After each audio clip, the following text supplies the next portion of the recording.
Venugopal G ಅವರಿಗೆ, ಸುರ್ಜೇವಾಲಾ ಅವರಿಗೆ, ನಮ್ಮ ಮುಖ್ಯಮಂತ್ರಿಗಳಾಗಿರ್ತಕ್ಕಂಥ ಸನ್ಮಾನ್ಯ ಡಿ ಕೆ ಶಿವಕುಮಾರ್ ಅವರಿಗೆ, ಮಾಜಿ ಮುಖ್ಯಮಂತ್ರಿಗಳಾಗಿರ್ತಕ್ಕಂಥ ಮಾನ್ಯ ಸಿದ್ದರಾಮಯ್ಯನವರಿಗೆ, ಪ್ರದೇಶ ಕಾಂಗ್ರೆಸ್ ಪಕ್ಷದ ಅಧ್ಯಕ್ಷರಿಗೆ ನಾನೆಲ್ಲರಿಗೂ ಕೂಡ ಇವತ್ತು ತುಂಬ ಹೃದಯದ ಅಭಿನಂದನೆಗಳನ್ನು ಹೇಳ್ತೀನಿ.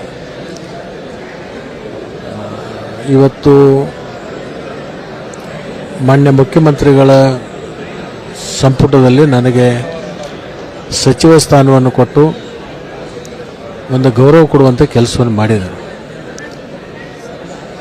ಬಹುಶಃ ಹಿಂದೆ ನನಗೆ ಮುಖ್ಯಮಂತ್ರಿಗಳು ಒಂದು ಮಾತನ್ನು ಹೇಳಿದರು,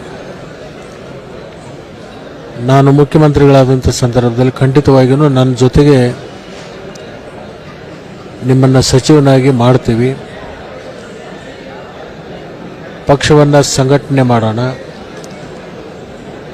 ಸರ್ಕಾರಕ್ಕೆ ಒಳ್ಳೆಯ ಹೆಸರನ್ನು ತರೋಣ, 28ಕ್ಕೆ ಮತ್ತೆ ಸರ್ಕಾರವನ್ನು ಪುನಃ ಅಧಿಕಾರಕ್ಕೆ ತರುವಂಥ ಕೆಲಸವನ್ನು ನಾವೆಲ್ಲರೂ ಸೇರಿಕೊಂಡು ಒಂದು ಟೀಮಾಗಿ ಕೆಲಸವನ್ನು ಮಾಡೋಣ ಅಂತ ಮಾತನ್ನು ಹೇಳಿದರು. ಆ ಮಾತಿನಂತೆ ಇವತ್ತು ಅವ್ರು ನಡ್ಕೊಂಡು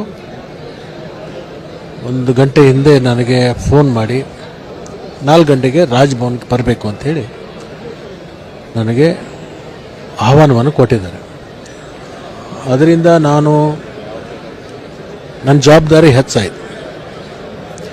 ಇಲ್ಲಿ ಸಂತೋಷ ಅಸಂತೋಷ ಅನ್ನೋದಕ್ಕಿಂತಲೂ ರಾಜಕಾರಣದಲ್ಲಿ ಜವಾಬ್ದಾರಿಗಳು ಬಂದಂಥ ಸಂದರ್ಭದಲ್ಲಿ ಹೆಚ್ಚು ಕಾರ್ಯಗಳನ್ನು ಮಾಡಬೇಕಾಗತ್ತೆ. ಹಿಂದೆ ನಾನು ಸಹಕಾರಿ ಸಚಿವನಾಗಿ, ಅಗ್ರಿಕಲ್ಚರ್ ಮಾರ್ಕೆಟಿಂಗ್ ಆಗಿ ಮಂತ್ರಿಯಾಗಿ, ಕೃಷಿ ಸಚಿವನಾಗಿ ಮತ್ತು ಸಾರಿಗೆ ಸಚಿವನಾಗಿ 4-5 ಖಾತೆಗಳನ್ನು ನಾನು ನಿರ್ವಹಣೆಯನ್ನು ಮಾಡಿದ್ದೆ. ಇನ್ನು ಉಳಿದಿರ್ತಕ್ಕಂಥ 20 ತಿಂಗಳ ಅವಧಿ ಅನ್ನೋದು 22 ತಿಂಗಳ ಅವಧಿ ಇದೆ. ಭಾಳ ಹೆಚ್ಚು ಕೆಲಸಗಳನ್ನು ಮಾಡಬೇಕಾಗಿರ್ತಕ್ಕಂಥ, ಏಕಂತಂದರೆ ಕೇವಲ ಒಂದು 22 ತಿಂಗಳ ಅವಧಿ ಇರೋದರಿಂದ, ಆದರೆ ಕೊನೆಗೆ ಒಂದು 4-5 ತಿಂಗಳು ಚುನಾವಣೆಯ ಒಂದು ಸಿದ್ಧತೆ, ಓಡಾಟ ಎಲ್ಲ ವರ್ಷ ಇರೋದರಿಂದ ಇರುತ್ತೆ. ಆದರೆ ನಮಗೆ ಸಿಗೋದು ಒಂದು 18 ತಿಂಗಳ ಅವಕಾಶ.